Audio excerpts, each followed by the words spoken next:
ಆತ್ಮೀಯ 8ನೇ ತರಗತಿಯ ವಿದ್ಯಾರ್ಥಿಗಳೇ, ತಮಗೆಲ್ಲರಿಗೂ ಕನ್ನಡ ತರಗತಿಗೆ ಆತ್ಮೀಯ ಸ್ವಾಗತ. ಗದ್ಯ ಹೂವಾದ ಹುಡುಗಿ.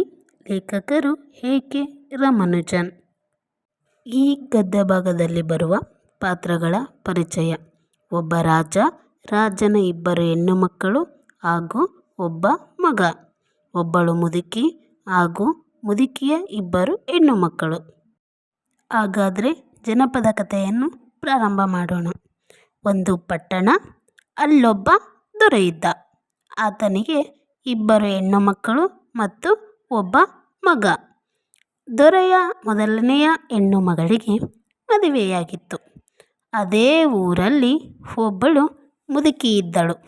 ಅವಳಿಗೆ 2 ಹೆಣ್ಣು ಮಕ್ಕಳು. ಆ ಮುದುಕಿ ದಿನಾಲು ಕೂಲಿ ಮಾಡಿ ತನ್ನ ಮಕ್ಕಳನ್ನು ಸಾಕುತ್ತಿದ್ದಳು. ಹೀಗೆ ಮುದುಕಿಯ ಜೀವನ ನಡೆಯುತ್ತಿತ್ತು. ಒಂದು ದಿನ ಮುದುಕಿಯ ಕಿರಿಯ ಮಗಳು ಅವಳ ಅಕ್ಕನಿಗೆ ಹೇಳಿದಳು, "ಅಕ್ಕಯ್ಯ, ಹೋದಷ್ಟು ದಿನಕ್ಕೆ ಅಮ್ಮ ನಮ್ಮನ್ನು ಕೂಲಿ ಮಾಡಿ ಸಾಕಬೇಕಂದ್ರೆ ಕಷ್ಟ. ಆದ್ದರಿಂದ ನಾನು ಹೂವಿನ ಗಿಡ ಹಾಕ್ತೀನಿ, ಅದನ್ನು ತೆಗೆದುಕೊಂಡು ಹೋಗಿ ಮಾರ್ಕೊಂಡು ಬಂದುಬಿಡೆ" ಎಂದು ಅಕ್ಕನಿಗೆ ಹೇಳಿದಳು. ಆಗ ಅಕ್ಕ ಆಶ್ಚರ್ಯಚಕಿತಳಾಗಿ ಕೇಳ್ತಾಳೆ, "ಅದು ಹೇಗೆ ಹೂವಿನ ಗಿಡ ಹಾಕ್ತೀಯೇ?" ಎಂದು ಅಕ್ಕ ಕೇಳಿದಳು. ಆಗ ತಂಗಿ ಹೇಳ್ತಾಳೆ, "ಅದನ್ನೆಲ್ಲ ನಾನು ಆಮೇಲೆ ಹೇಳ್ತೀನಿ ಕಣೆ. ಮೊದಲು ನೀನು ಸ್ನಾನ ಮಾಡು. ತದನಂತರ ಮನೆಯೆಲ್ಲ ಸಾರಿಸಿಬಿಡು. ಆಮೇಲೆ ಬಾವಿಯಿಂದ ಚಿಲ್ ಉಗುರು ಕೂಡ, ಚಿಲ್ ಉಗುರು ಅಂತಂದರೆ ಉಗುರಿನ ತುದಿಗೂ ಕೂಡ ಸೋಕದ ಹಾಗೆ 2 ತಂಬಿಗೆ ನೀರನ್ನು ತೆಗೆದುಕೊಂಡು ಬಾ" ಅಂದಳು ತಂಗಿ. ಆಗ ಅಕ್ಕ ತಂಗಿ ಹೇಳಿದ ಕೆಲಸವನ್ನು ಚಾಚೂ ತಪ್ಪದೆ ಮಾಡಿದಳು. ಅದೇ ರೀತಿಯಾಗಿ ಅವರ ಮನೆ ಮುಂದೆ ಒಂದು ದೊಡ್ಡ ಮರವಿತ್ತು. ಆ ಮರದ ಕೆಳಗೆ ಕೂಡ ಗುಡಿಸಿ ಸಾರಿಸಿದಳು. ತದನಂತರ ಇಬ್ಬರು ಆ ಮರದ ಹತ್ತಿರ ಹೋದರು. ತಂಗಿ ಅಕ್ಕನನ್ನು ಕರೆದು, "ನೋಡಕ್ಕಯ್ಯ, ನಾನಿಲ್ಲಿ ದೇವರ ಧ್ಯಾನ ಮಾಡಿ ಕುಳಿತ್ಕೋತೀನಿ. ನೀನು 1 ತಂಬಿಗೆಯ ನೀರನ್ನೆಲ್ಲ ನನ್ನ ಮೈ ಮೇಲೆ ಸುರಿದು ಬಿಡು. ತದನಂತರ ನಾನು ಹೂವಿನ ಗಿಡ ಹಾಕ್ತೀನಿ. ನಿನಗೆ ಎಷ್ಟು ಬೇಕಾದರೂ ಅಷ್ಟು ಹೂವನ್ನು ಕಿತ್ಕೋ. ಆದರೆ ಒಂದನ್ನು ನೆನಪಿನಲ್ಲಿಟ್ಟುಕೋ, ಎಲೆ ಮುರಿಯದ ಹಾಗೆ, ಸುಳಿ ಮುರಿಯದ ಹಾಗೆ ಹೂವನ್ನು ಕಿತ್ಕೋ. ನಿನಗೆ ಸಾಕಾದ ಮೇಲೆ ಇನ್ನೊಂದು ತಂಬಿಗೆ ನೀರನ್ನೆಲ್ಲ ನನ್ನ ಮೈ ಮೇಲೆ ಸುರಿದು ಬಿಡು. ತದನಂತರ ನಾನು ಪುನಃ ಮನುಷ್ಯಳಾಗುತ್ತೇನೆ" ಅಂದಳು. ಸರಿ, ಹಾಗೇ ಮಾಡ್ತೀನಿ" ಅಂತ ತಂಗಿಗೆ ಅಕ್ಕ ಹೇಳಿದಳು. ಆಗ ತಂಗಿ ದೇವರನ್ನು ನೆನೆದು ಆ ಮರದ ಕೆಳಗೆ ಕುಳಿತುಕೊಂಡಳು. ಅಕ್ಕ 1 ಬಿಂದಿಗೆಯ ನೀರನ್ನು ಅವಳ ಮೇಲೆ ಸುರಿದಳು. ಸರಿ, ಹೂವಿನ ಗಿಡವಾಗಿ ಬದಲಾದಳು. ತಂಗಿ ಹೇಳಿದ ಹಾಗೆ ಅಕ್ಕ ಸುಳಿ ಮುರಿಯದ ಹಾಗೆ, ಎಲೆ ಮುರಿಯದ ಹಾಗೆ ಹಾಗೂ ತೊಟ್ಟು ಮುರಿಯದ ಹಾಗೆ ಹೂವನ್ನೆಲ್ಲ ಬಿಡಿಸಿಕೊಂಡಳು. ತದನಂತರ ತನಗೆ ಸಾಕಾದ ಮೇಲೆ ಇನ್ನೊಂದು ಬಿಂದಿಗೆಯ ನೀರನ್ನು ಆ ಹೂವಿನ ಗಿಡದ ಮೇಲೆ ಸುರಿದಳು. ತದನಂತರ ಯಥಾಸ್ಥಿತಿಯಂತೆ ಮನುಷ್ಯಳಾಗಿ ಬದಲಾದಳು. ಹೀಗೆ ತಂಗಿ ಅಕ್ಕ ಇಬ್ಬರು ಹೂವನ್ನೆಲ್ಲ ಬುಟ್ಟಿಗೆ ತುಂಬಿಕೊಂಡು ಮನೆಗೆ ಹೋದರು.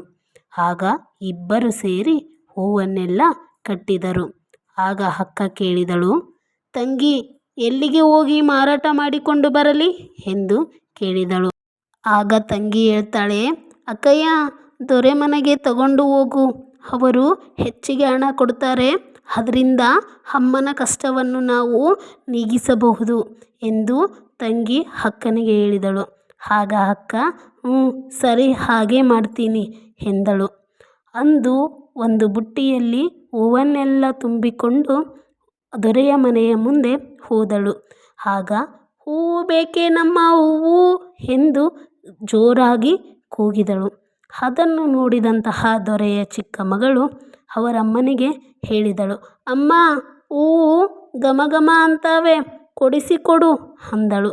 ಆಗ ದೊರೆಯ ಹೆಂಡತಿ ಬಂದು ಹೂವನ್ನು ನೋಡಿ, "ಇದರ ಬೆಲೆ ಎಷ್ಟು?" ಎಂದು ಕೇಳಿದಳು. ಆಗ ಅಕ್ಕ, "ಎಷ್ಟು ಹಣ ಕೊಡಿರವ್ವ, ನಾವು ಬಡವರು" ಎಂದಳು. ಆಗ ದೊರೆಯ ಹೆಂಡತಿ ಹೂವನ್ನೆಲ್ಲ ತೆಗೆದುಕೊಂಡು ಒಳಗೆ ಹೋಗಿ ಒಂದು ಮೊಗೆಯ ಹಣವನ್ನು ತಂದು ಕೊಟ್ಟಳು. ಮೊಗೆ ಅಂದರೆ ಒಂದು ಬೊಗಸೆ ಎಂದರ್ಥ. ಆಗ ಅಕ್ಕ ಆ ಮೊಗೆ ಹಣವನ್ನು ತಂದು ತಂಗಿಗೆ ತೋರಿಸಿದಳು. ಆಗ ತಂಗಿ ಹೇಳ್ತಾಳೆ, ಅಕ್ಕಯ್ಯ, ಅಮ್ಮನಿಗೆ ಹೇಳಬೇಡ, ಮುಚ್ಚಿಡು ಅಂದಳು. ಆಗ ಹೀಗೆ ಕೆಲವು ದಿನ ಮಾಡಿದರು. ಒಟ್ಟು 5 ಮೊಗೆ ಹಣವಾಯಿತು. ಅಕ್ಕ ಅಮ್ಮನಿಗೆ ತೋರಿಸೋಣ ಎಂದು ಪ್ರಶ್ನೆ ಮಾಡಿದಳು. ಆಗ ಅಕ್ಕ ಹೇಳ್ತಾಳೆ, ನೋಡ್ರಿ ಅಲ್ಲಿ, ಬೇಡ ತಂಗಿ, ಅಮ್ಮ ಹೊಡಿತಾಳೆ ಅಂತ ಅವರವರೇ ಮಾತಾಡಿಕೊಂಡ್ರು.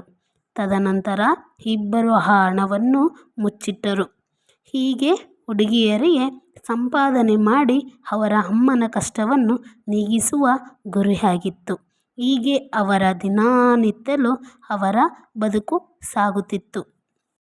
ಇಲ್ಲಿಯವರೆಗೆ ಈ ಹೂವಾದ ಹುಡುಗಿ ಎಂಬ ಜನಪದ ಕಥೆಯಲ್ಲಿ ಬರುವಂತಹ ಅಕ್ಕ ತಂಗಿಯರ ನಡುವೆ ನಡೆದ ಸಂಭಾಷಣೆಯ ಬಗ್ಗೆ ಹಾಗೂ ಅವರು ಹೊಂದಿರುವ ಗುರಿಯ ಬಗ್ಗೆ ತಿಳಿದುಕೊಂಡಿದ್ದೇವೆ. ಮುಂದಿನ ತರಗತಿಯಲ್ಲಿ ಈ ಹೂವಾದ ಹುಡುಗಿ ಎಂಬ ಜನಪದ ಕಥೆಯ ಮುಂದುವರೆದ ಭಾಗವನ್ನು ತಿಳಿದುಕೊಳ್ಳೋಣ. ಎಲ್ಲರಿಗೂ ಧನ್ಯವಾದಗಳು.